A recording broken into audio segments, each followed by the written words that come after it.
you all, it's Sunday, and I just wanted to talk about something that I find very interesting. I met someone at church who survived cancer only to have to survive something else that may have been a little worse as far as recovery. But anyway, I want to say happy birthday to my mama, Linda. I forgot to say it on my 2 videos yesterday, which, how can you do that?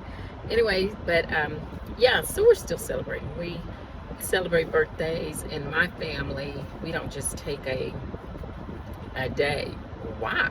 We take a whole month, or as long as it takes for all of us to get together and to do what we want to do. And it extends our birthday because that's the day you were born, but we're celebrating for the next month or so. Like, I celebrate mine for an entire month. And if someone still to this day wants to say, hey, I'm sorry I missed your birthday, I will say, and I was going to take you out to eat, I'll be like, you still take me out to eat? I'm still celebrating. I'm still 55. It's still a celebration. So anyways, that's just our mindset. It takes the pressure off of that one day being perfect.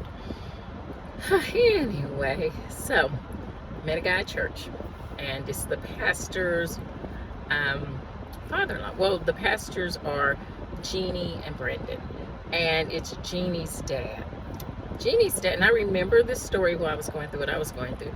Jeannie's dad had brain cancer, and when they did surgery, I remember we were praying that they would be able to get all of that out. And I know them because the church I went to for 15 years where I raised my kids, their church and my church were sister churches.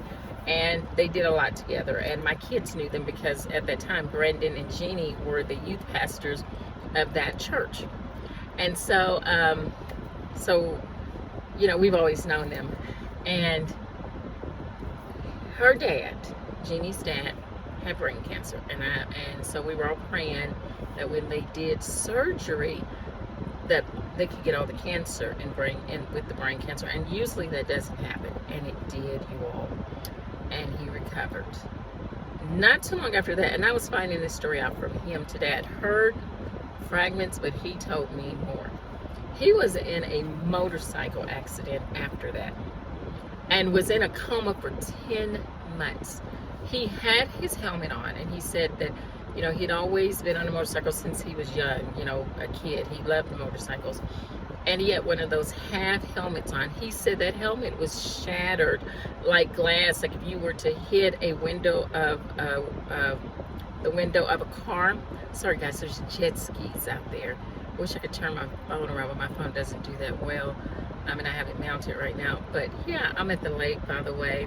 There's dragonflies, and there's boats, and there's people on jet skis. So it's pretty cool. Beautiful day. Hot day, but beautiful. That's why I'm in the car. But back to what I was saying. Mr. Jenkins was in a coma for 10 months. He said that helmet was a half helmet. It was shattered just like the glass of a car window if you were to hit it, and it would just shatter. Because that's the way his helmet looked. He said since then he has not ridden a motorcycle since. But it was, I think he said that, from what I'm understanding, that was more, he's still recovering a little bit from that. Can't believe that. And it made me feel like I had someone who understood, because then I shared my story. The cancer. That's fine. Even if there's growths there, they're not growing. And the cancers, they're not growing. That's not an immediate threat. It's the heart defect. It's the lung-induced damage. The radiation-induced damage to the lungs. And the heart defect has caused the pulmonary hypertension. You all, that's crazy. Now, speaking of, I found out something because I use Rise coffee. I've been diagnosed with pulmonary hypertension. It's not mild, it's moderate. And so I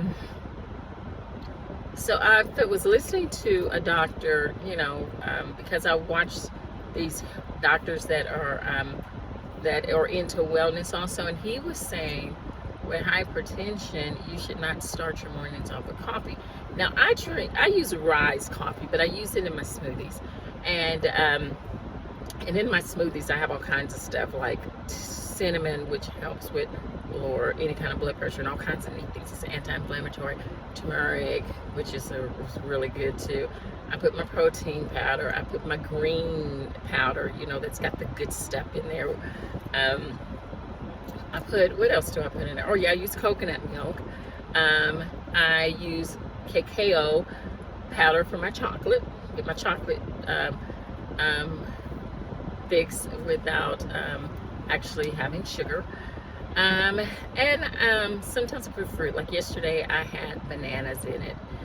Anyway, so that's what I do, and I really enjoy, you know, my smoothies that way. But I found out that the pulmonary hypertension, to me, you know, I'm like, oh, I don't have high blood pressure, but I'm finding out I do. It's in my lungs, so I have to respond the same way that someone with high blood pressure might respond.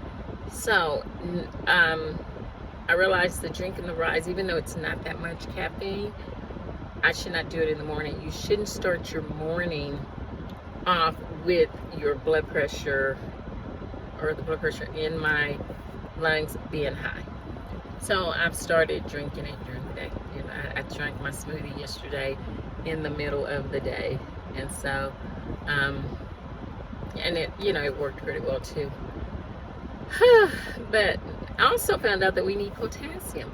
Potassium, now with me, okay, I'm gonna go back, you know, I'm gonna say this first and I'm gonna go back a little bit.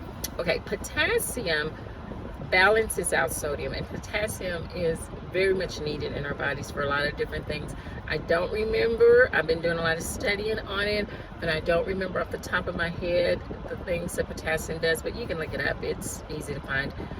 And I heard, I think Dr. Josh Axe or Dr. Livingood was talking about the importance of potassium. And because, you know, my body is healing, there are things that I might need a supplement for that other people may not have a supplement for. But when I was doing more research on potassium, it said that if you get too much potassium, it can cause kidney damage. And so it's very important that you not. But we need about 2,000 and something milligrams for me. A grown woman needs about I think it's like about 2,300 milligrams of potassium a day. And the best way to get potassium is in your food. Okay? Well, and you know, with the stuff that it said that it helps, it's very much needed for me. Make sure I get the amount of potassium I need. But guys, all kinds of food have potassium in it and have high levels. Now, one of the highest is apricots, dried apricots, but not the kind that you get that are orange, which I didn't know this, that if you get apricots that are orange, they've gone through a process. The dried ones, they should be more of a, he was showing what a naturally dried apricot looked like. It looked more like a dried prune, just a little bit more, you know, rosé. So I'm like, that is interesting. So that's what you should get. You should try to stay away from as much as you can of chemically processed foods, or, you know, they've gone through a chemical process, or any kind of processed foods. And I don't stay 100% away, but I do limit it very much so. But you all like butternut squash, acorn squash, greens of all kinds, you know, just all kinds of foods. Fruits and vegetables have so much potassium. Avocados are real high in it. Nuts, like seed nuts, are really high. Just so many foods have a lot of potassium in them. Watermelon, which it's summertime, and I like to eat a lot of watermelon. And also on watermelon, this is just a side note. You should do a study on what the slaves and people in the South, especially slaves, did with watermelons and the rinds, and how healthy watermelons are for you. All the watermelon. I was very stunned when I found that out. Anyway, because there was this one supplement that had like crushed up watermelon seed in it, and it's supposed to be very healthy. We were told they're poisonous. Maybe they're not. Anyway, I need to do a little bit more research. But anyway, all that to say, so yesterday I got some acorn squash and some butternut squash, because I do like squash, but I don't like yellow squash. And I'm not that much of a fan of zucchini by itself. I don't know what happened. I just think it's just something that I just don't, this season of my life, I don't like it. So, but anyway, I bought an acorn squash, and they're about this small, and they're the darker color. Getting into those things are crazy, and you're supposed to cut it open, and then I put it on parchment paper. I just read like somebody was giving ideas on how to do it. Put it on parchment paper, season with some oil or whatever, or season it with some salt and pepper, and just cook it for 30 minutes. 30 minutes, you all. After 30 minutes, that acorn squash hadn't even softened up enough. Maybe the very top layer, but that stuff was so hard. And I'm like, I need to write a cookbook, because this is not at all the truth. Because I've always heard, oh, it didn't take long to cook them. I'm like, what squash are they eating? Because it took me, guys, working with that squash. What I ended up doing, because they said just put it on the parchment paper and let it bake that way. What I ended up doing is putting some water and made like a steam bath at the bottom of the oven in a little pan, wrapping it in foil, lowering the temperature by 50 degrees and letting it cook that way. And it cooked a lot better that way. Should do a cookbook. Anyway, so it has a lot of potassium. So that's what I've been doing. And I bought some bok choy. I haven't had that in a long time. So I'm going to go home and experiment with this bok choy, which is, because I'm bored. What it is I'm bored with food right now. And when I get bored with food, I don't eat. And so I'm having to go and do different things, So try different recipes. I saw a recipe by Dr. Josh Axe, and it was one where you take spinach, and it's got lemon peel, and I forgot what all else, but it's more than just lemon peel, okay? I guess I should have really thought about it before I said it, but it's got a lot of different stuff in it that transforms the spinach, but it's very, very good for you. And so, and I don't eat a lot of meat. Like last night, I ate half of the acorn squash. I seasoned it, really nice. And I had roasted some Brussels sprouts, and I cooked some carrots, some raw carrots. And that's what I ate for dinner. Because, that's all I really wanted. I just don't.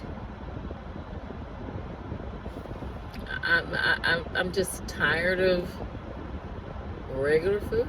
So I'm having to figure out, like before I made some ziti, and I've been eating on it with veggie pasta, and it's been good. And the longer it sits in the oven, in the refrigerator, it tastes better. So I have a little bit of that left, because I like that, because I get a full vegetable serving with that.